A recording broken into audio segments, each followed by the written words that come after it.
Hello everyone, नमस्कार। मेरा नाम है यशवंत पोद्दार और जैसा कि आपने थंबनेल में देखा, इंटरनेशनल इंटेलेक्चुअल प्रॉपर्टी इंडेक्स मतलब अंतर्राष्ट्रीय बौद्धिक संपदा सूचकांक। चलिए जानते हैं क्या चीज़ है और इसका हिस्ट्री क्या है और इसमें दुनिया के जो देश पार्टिसिपेंट्स होते हैं उसका क्या रैंक है, भारत का क्या रैंक है और कौन संस्था है जो इसको जारी करता है। तो चलिए वीडियो स्टार्ट करते हैं। नेशनल इंटेलेक्चुअल प्रॉपर्टी इंडेक्स मतलब अंतर्राष्ट्रीय बौद्धिक संपदा सूचकांक। ये जो इंडेक्स है इसको यूएस चैम्बर ऑफ कॉमर्स द्वारा जारी किया जाता है और ये रिपोर्ट सबसे पहले 2012 में जारी किया गया था। उस समय में कुल जो इवेल्युएट कंट्रीज़ थी जिस पर रिसर्च किया गया था वो थी सिर्फ 11 कंट्रीज़ पर इसको इवेल्युएट किया। इंटरनेशनल चैम्बर ऑफ कॉमर्स इसका स्थापना हुआ था 22 अप्रैल 1912 में हुआ था और इसका जो फाउंडर थे वो थे चार्ल्स नैगल और इसका हेडक्वार्टर यूएसए की राजधानी वाशिंगटन डीसी। ये जो संस्था है यूएस चैम्बर ऑफ कॉमर्स, इसका जो पर्सपेक्टिव है वो है जो दुनिया में अमेरिका सहित दुनिया में जितनी भी देश है उसमें जो लोग अपने इंटेलेक्चुअल से जो भी चीज़ को क्रिएट करते हैं, जो भी इनोवेशन करते हैं, तो इससे जो इनकी प्रॉपर्टी बनती है, जो चीज़ें बनाते हैं उन पे उनका ही हक होना चाहिए। और मतलब इसको लेकर के, क्योंकि ये उनकी पर्सनल और उनका हक भी है, तो अगर इसको लेकर के धांधली होती है, ये किसी की खुद की मेहनत होती है, अगर इसको लेकर के धांधली हो जाती है तो ये किसी भी इंसान के लिए बहुत गलत होगा। तो इस चीज़ को रोकथाम करने के लिए और किसी की इनोवेशन को बढ़ावा देने के लिए ये जो बॉडी है ये सशक्त है, उसके प्रति बहुत ही सेंसिटिव है। और ये इस बॉडी का पर्सपेक्टिव ये है कि ये दुनिया में जितनी भी ऐसी इनोवेशन, जितनी भी ऐसी क्रिएटिविटी होती है उसको प्रमोट करना, एनफोर्स करना और इसको मतलब एक तरह से एक ऐसा प्रोत्साहन देना जिससे कि पूरी दुनिया में इनोवेशन को, क्रिएटिविटी को और ज़्यादा बढ़ावा मिले। ये जो यूएस चैम्बर ऑफ कॉमर्स है ये दुनिया की सबसे बड़ी बिजनेस फेडरेशन है। ये जो रिपोर्ट देती है यूएस चैम्बर ऑफ कॉमर्स, इसका फर्स्ट एडिशन 2012 में हुआ था और उस समय 11 देशों पे ये सर्वे किया गया था। तो उस समय फर्स्ट जो कंट्री जिसका इन्फ्लुएंस सबसे अच्छा था वो फर्स्ट रैंक पे था अमेरिका, सेकंड में यूके। दोस्तों मैं यूके की बात कर रहा हूँ, इंग्लैंड की बात नहीं कर रहा हूँ, ये पूरे यूके की। यूके में इंग्लैंड के साथ 3 और देश होते हैं, तो यहाँ मैं कंबाइंड पूरा यूके की बात कर रहा हूँ। तो सेकंड में यूके था और भारत का जो स्थान था ये 11वां पे था, मतलब सबसे आखिरी पे था। इसके बाद अगला इंटेलेक्चुअल प्रॉपर्टी इंडेक्स आया 2014 में, 14 और उसके बाद 15 और उसके बाद से कंटिन्यू है। अभी 2022 में इसका 10वां संस्करण आया। इसका एक यूनिट है ग्लोबल इनोवेशन पॉलिसी सेंटर। ये संस्था जो है ये पूरी दुनिया में सर्वे करती है और रिपोर्ट का खाका तैयार करती है। तो ये ग्लोबल इनोवेशन पॉलिसी सेंटर, इसका स्थापना हुआ था 2007 में। तो ये 2012 से ये जो संस्था है ये रिपोर्ट जारी कर रही है। बात करते हैं करंट पोजीशन दुनिया में। ये जो इंटेलेक्चुअल प्रॉपर्टी इंडेक्स की जो अभी 2022 की रिपोर्ट है उस पर आते हैं डायरेक्ट। तो नेशनल इंटेलेक्चुअल प्रॉपर्टी इंडेक्स 2021 में भारत का स्थान था 40 और उसमें टोटल इवेल्युएट कंट्री थी 53 और 2022 में भारत की पोजीशन है 43 आउट ऑफ 55 कंट्रीज़। तो अगर स्कोर के हिसाब से देखा जाए तो भारत का स्कोर 2021 में 38.4 था, जो कि अभी 2022 में 38.6 हो गया है। तो स्कोर में 0.2 का इजाफा तो हुआ है, बट भारत की जो रैंकिंग है वो नीचे आ गई है। एक्चुअली दो इकोनॉमीज इसमें बढ़ी है, बट ठीक है। लेकिन इसका स्कोर बढ़ा लेकिन भारत का रैंक नीचे गिर गया। ये कैसे हुआ? तो ये ऐसे हुआ कि भारत की स्कोरिंग तो बढ़ी, लेकिन इसके अगेंस्ट में अदर कंट्रीज़ की परफॉर्मेंस कुछ ज़्यादा ही अच्छी रही और उनकी स्कोरिंग भारत से ज़्यादा इंक्रीज हुई। इस वजह से भारत का स्कोर बढ़ने के बाद भी भारत का स्थान 40 से 43 हो गया है 2022 के इस इंडेक्स रिपोर्ट में। तो 2022 में भी अमेरिका 1 नंबर पे, यूके 2 नंबर पे और जर्मनी 3 नंबर पे, और इसमें चाइना का स्थान 24 था 2022 के इंडेक्स रिपोर्ट में। चाइना 24th रैंक पे। कुछ रिपोर्ट आएगा तो वो कुछ तथ्यों पर रिपोर्ट होता है। तो 2012 में तथ्य बहुत कम थे।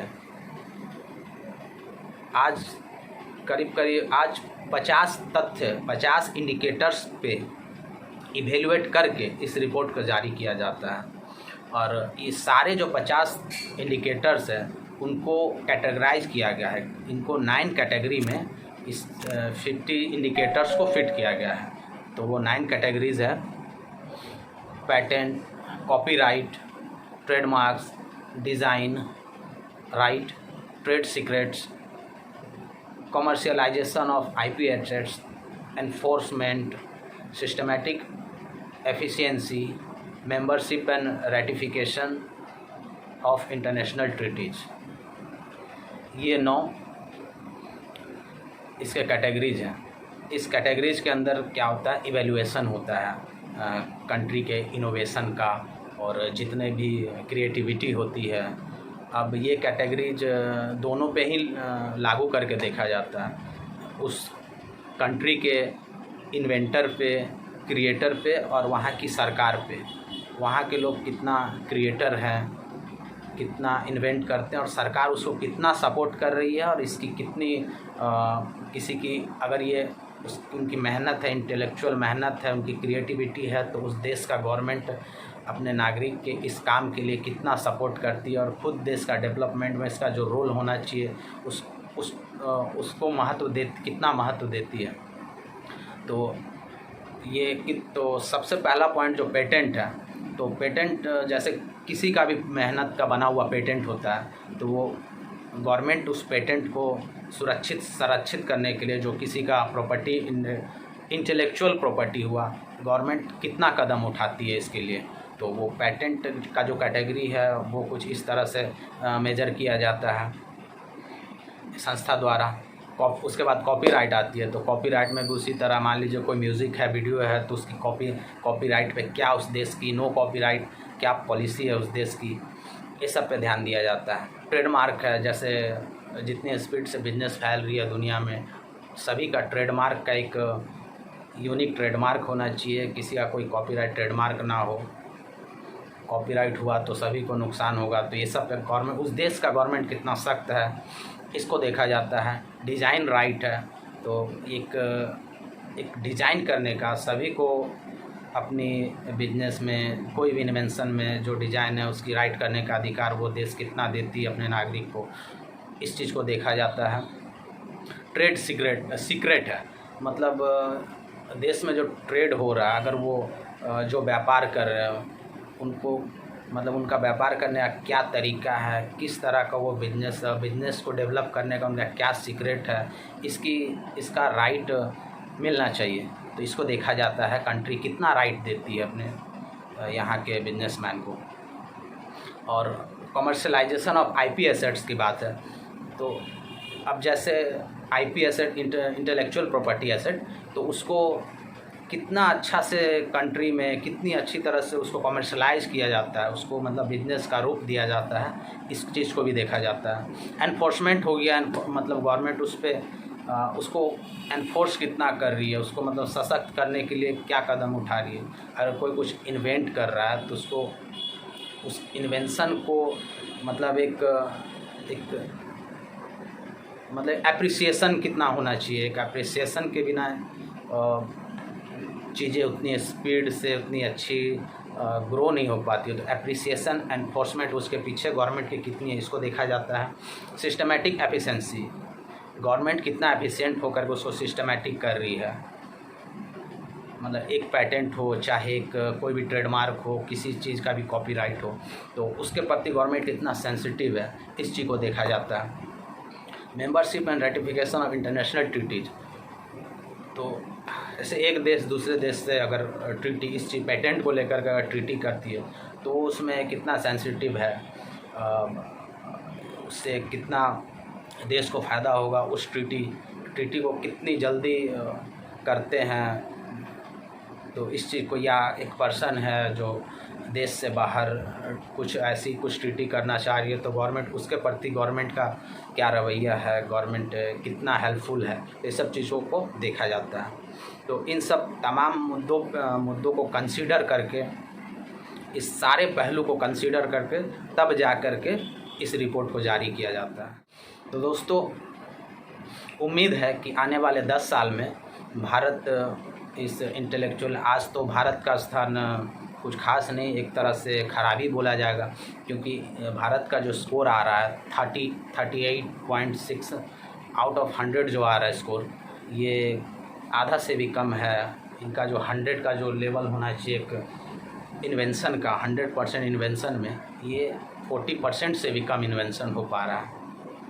तो ये कुछ खास है नहीं, लेकिन आने वाला समय में हम उम्मीद करते हैं कि भारत में इसकी जो स्कोरिंग है, भारत की स्कोरिंग है, इन्वेंशन स्कोरिंग, ये आने वाले 10 साल में भारत, ये जो स्कोरिंग का जो रैंक चल रहा है, इस रैंक में टॉप 10 में भारत आने का उम्मीद बिल्कुल किया जा सकता है। क्योंकि भारत सरकार ने जो मुहिम चलाई है मेक इन इंडिया और